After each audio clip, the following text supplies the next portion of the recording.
새해가 되면서 이직을 진지하게 고민하고 계신 분들 많으시죠? 계속되는 야근에 지친 분들, 고생에 비해 너무 적은 연봉과 더 이상 성장이 멈춘 것 같은 느낌이 드는 분들이라면 이직 생각이 간절하실 거예요. 또 나이는 한 살 더 먹었는데 점점 이직이 더 어려워지는 게 아닌가 하는 조급한 마음도 생길 거고요. 그런데 이직이라는 게 사실 안 해보면 좀 두렵기도 하고 또 어떻게 시작해야 할지 막막하잖아요. 저도 그랬고요. 그래서 제가 오늘 몇 가지 팁들을 준비했어요. 어떤 마음가짐으로 이직을 해야 하는지, 쉽게 포기하지 않는 현실적인 방법에 대한 내용인데요.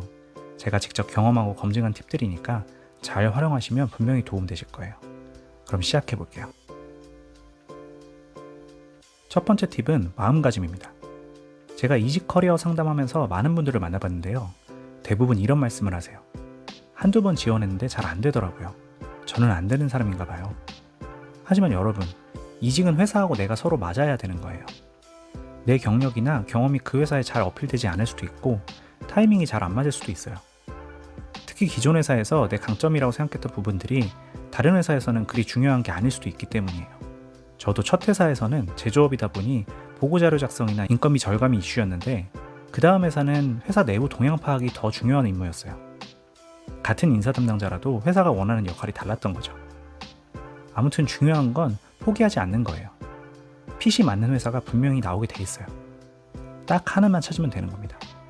탈락을 당연하게 생각하세요. 그리고 그거에 타격받지 마세요. 떨어지건 말건 계속 지원하는 겁니다. 좀 별로인 회사도 일단 써보세요. 그 회사 실전 면접 경험이 진짜 중요한 기회에 도움이 될 겁니다. 두 번째 팁은 루틴을 만드는 겁니다. 몇 번 지원하다가 떨어지면 분명 힘이 빠질 거예요. 그러다 보면 내가 무슨 이직이냐 하면서 흐지부지 되겠죠. 그래서 저는 이런 방법을 추천드립니다. 온전히 이직 준비만 하는 시간을 정하는 거예요. 여유가 된다면 퇴근 후에 30분, 야근이 많아서 힘들다면 주말에 1시간에서 2시간 정도 시간을 정해보세요. 그리고 이 시간에는 반드시 집 밖으로 나가서 하세요. 예를 들어 근처 카페 같은 곳으로요. 집에 있으면 누구나 쉬고 싶게 돼요. 유혹도 많고요. 회사에서 모든 에너지를 쓰고 왔으니 당연한 거죠. 그런데 나가서 주변에 사람들이 있는 공간에서 작업을 하면 나도 모르게 딴짓은 안 하게 돼요. 이렇게 정해둔 시간에는 채용 공고 찾아보고 지원하고 이력서, 경력기술서, 포트폴리오 다듬는 데 시간을 쓰세요. 그리고 이 스스로와의 약속은 절대 다른 것에 양보하지 마세요. 이렇게 하시면 내 스스로에게 부여하는 강제성이 얼마나 큰 차이를 만들어내는지 알게 되실 거예요.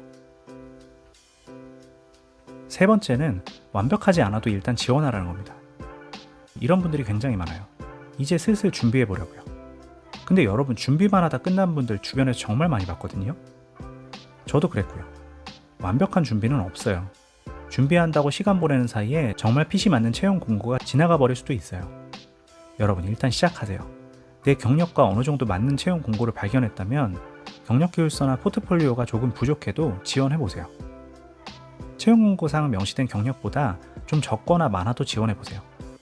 사실 이직에는 운도 중요해요. 채용은 결국 지원자들과의 상대적인 비교거든요. 그런데 의외로 어떤 포지션은 경쟁이 덜 치열할 수도 있어요.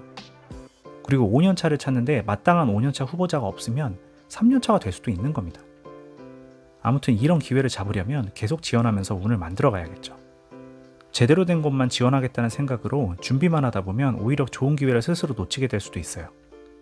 지원하면서 서류 결과가 쌓이다 보면 이런 회사는 내가 되겠다 하는 감도 잡을 수 있고요. 채용 시장에서 자기 객관화가 되는 겁니다. 지원하면서 고치고 다듬어 가세요. 이게 바로 현실적인 이직 성공 전략입니다. 네 번째 팁은 적극적으로 나를 알리는 겁니다. 여러분, 채용 공고 보고 지원하는 것만이 다가 아니에요. 채용 플랫폼에 내 이력서를 오픈해두면 헤드헌터나 기업의 채용 담당자, 리크루터 같은 사람들이 직접 먼저 제의를 하기도 하거든요. 그래서 꼭 기억하셔야 할 플랫폼들이 있습니다. 사람인, 잡코리아, 리멤버, 이 세 곳에는 반드시 이력서를 오픈해두세요. 가능하다면 링크드인도 하시면 좋아요.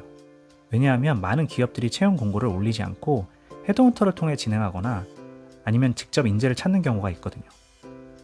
플랫폼에 오픈할 때는 현재 다니는 회사에서 이력서를 못 보게 하는 기능이 있어요.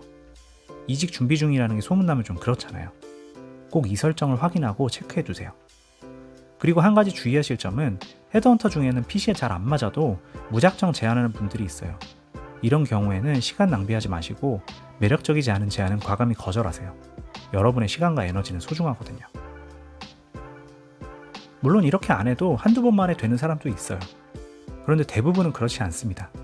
실제로 회사에서 인정받고 있는 사람도 막상 이직 시장에 나가서 떨어지다 보면 위축될 수밖에 없어요. 그러니까 오늘 말씀드린 방법들을 활용하셔서 멘탈 흔들리지 않고 이직 준비 꾸준히 하셔야 합니다. 그런데 나는 학벌도 별로 안 좋고 지금 작은 회사에 다니는데 좀 더 큰 회사나 대기업 계열사로 이직하기는 불가능한 거 아닐까요? 이러면서 좌절하시는 분들도 분명 계실 거예요. 여러분, 저는 이런 조건에서 커리어 점프업에 성공한 사례들을 많이 봐왔어요. 그분들의 특징이 있더라고요. 학벌을 극복하고 작은 회사에서 이직에 성공한 분들의 특징과 그 방법에 대해서는 다음 영상에서 말씀드려 볼게요.